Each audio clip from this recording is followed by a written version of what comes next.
U.S. Defense Secretary Lloyd Austin is in Israel right now, meeting with Israeli leaders as the war with Hamas ramps up. Retired Air Force Major Glenn Ignacio joins us live now with insight on what's happening, and we want to say good morning to you. Thank you for joining us. Absolutely. Good morning to you as well. Within hours of the Hamas attack last weekend, the U.S. moved warships, aircraft to the region. We know that they're situated in all these military bases around the Middle East. Can you talk about the military assistance the United States is providing to Israel? Yeah, absolutely. So when we moved the carrier groups, which are very significant, very powerful, as you can imagine, into that region, it provided a couple of things. First, it was to show the presence of the United States and a little bit of a barrier for anybody else to get involved and jump in on some kind of opportunity, similar to what we were talking about with Iran and so forth. But at the same time, the ability to support Israel as best as possible is to have the carrier group there to supply both ammunition, any kind of logistical support, food, fuel, and mainly the intelligence, surveillance, and reconnaissance to be able to give them the best information as possible to assist them in rooting out the terrorists.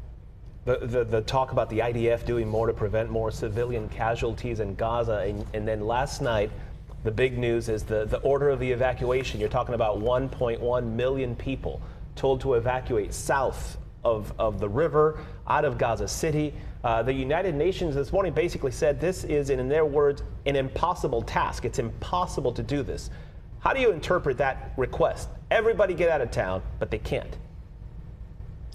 Yeah, it's a challenging situation. I mean, it is Palestinian government that's supposed to be in Gaza itself should be supporting their people as well. So that's more of a question of why that's not happening.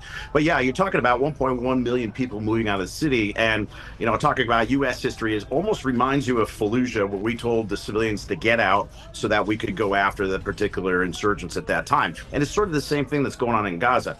The hard part is going to be people that are elderly, injured, not really mobile. That's going to be an interesting challenge. Now, Israel's very good about operational security. They're not going to say, hey, we're invading Gaza at 2 o'clock today, but this is going to give them the opportunity to get the civilians as much as possible out of the area. How long that's going to take or how long they're going to wait, I don't know, but the whole idea is to reduce collateral damage and civilian injuries or death.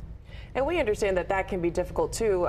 The United Nations is saying one thing, but Hamas is, we're hearing from different reports that they're also dismissing the warnings and not evacuating the civilians.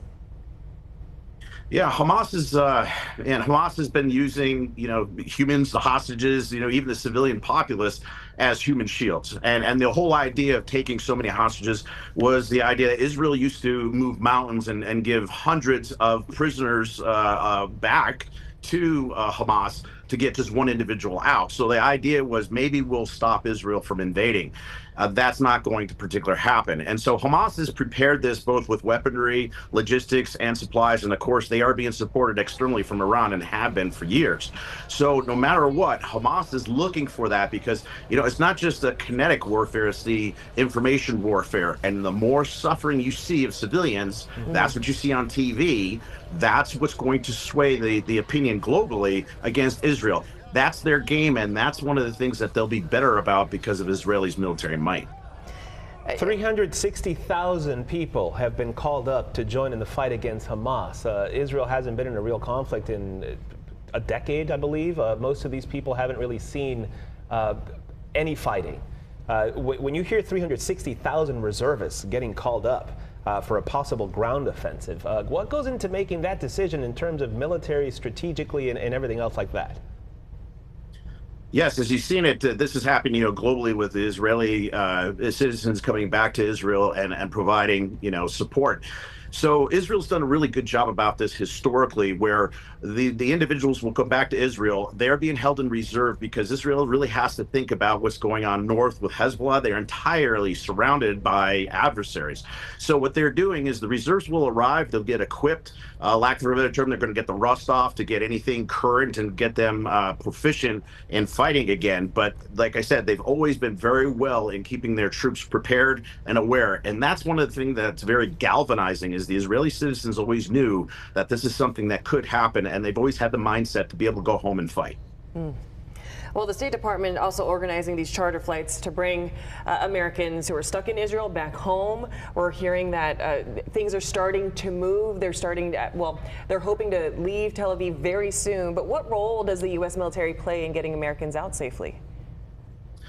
Well, it should be a primary effort. We're sort of a little bit behind the power curve, to tell you the truth. Australia already did their evacuation. That started about 24 to 36 hours ago. And here we're doing it now. So there's a couple of things. We have a CRAF, which is the Commercial Reserve Air Fleet. So that's airliners that are sort of on loan to the United States to be able to evacuate people. So that's one of the things that's being employed. Now, this is, as long as the airspace is not contested and the airport is not being attacked. If it starts getting to a higher risk area, that's where the U.S. military would step in, because we have the mechanisms, the tactics, techniques, and procedures to be able to avoid these type of threats. That's not what an airliner usually does. But the whole idea is, as soon as the airlines can get in there that are large volume and get the American citizens out, the better. So we need to move extremely fast, not knowing what the timeline is. It's hard to talk about obligations or expectations or this or that, but in terms of the other countries in that region not doing enough, are they doing anything to help out? Egypt has said no to opening up that southern gate that they have with Gaza. What is the UAE doing? What is Qatar doing? What is Saudi Arabia doing? Should they be doing more? Should they be doing anything? Delicate situation, especially on a political side, because you want to keep this contained within the Israel and Gaza area. They're watching the West Bank, they're watching the north with Hezbollah. But, support from a humanitarian standpoint is definitely something of great interest. But like I said, Gaza is completely surrounded. It's like a siege tactic. They're starving them out. They're, cut off fuel and water. So the surrounding countries to provide any kind of humanitarian support is smart. Any other involvement actually starts spreading this particular conflict further. So it really depends on what is being supported. So any kind of boots on the ground, like if we have Americans within Gaza that are doing hostage rescues or whatever, if a Palestinian or an Israeli is accidentally killed or intentionally killed, the political storm from that would be amazing. And that would literally turn the Middle East into a powder keg. And it's really on edge right now. I wanted to talk your thoughts. Hezbollah's possible involvement. You have Lebanon up to the north. The IDF spokesman brought up Golan Heights. How do all those regions, because everybody's kind of on a fast learning curve here if they weren't already familiar with the area, but in terms of Golan Heights and everything else, how does that play out? So I'll give you a quick data points here. So first, Gaza is only about 25 miles from north to south and 6 to 7 miles at its widest point. And there's almost 2 million people in there, very dense. So it's just a small area. But Israel is about 250 miles north to south. And in the very north is where Hezbollah and Lebanon is, where Hezbollah has about 100,000 plus troops. Hamas has about 25,000 plus. And both groups are supported from Iran, both financially and with equipment and weapons. So that entire border area to the north, we're not just talking the small area like in Gaza, is completely surrounded, and that entire border is of contention if Hezbollah got involved. And honestly, if I was Hezbollah, as soon as Israel is engaged in Gaza, that's something where they would kick it off. So they have to fight on numerous fronts.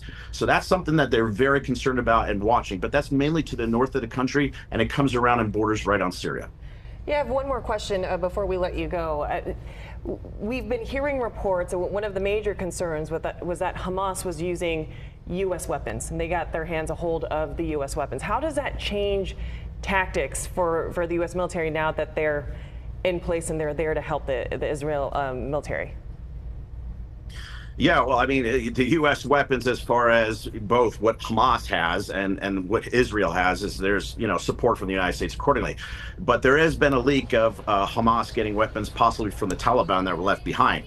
One of the things that we do practice and we train against tremendously in the U.S. military is not only using, understanding what the enemy has as far as foreign weapons and foreign systems, but we also do train against our own platforms that have been basically allocated to other foreign nations. So the idea of facing similar weapons That's what changes the tactics a little bit, but we're actually trained to understand our weapons and our considerations and our engagement zones, as well as our adversaries around the world. So our military is trained really well, and the Israelis are trained very well. So that should be okay. It's just where are these weapons coming from, and cutting that supply chain, that's critical. Major, I'm going to ask you one last unfair question of you, but look into your crystal ball, and what does this weekend look like?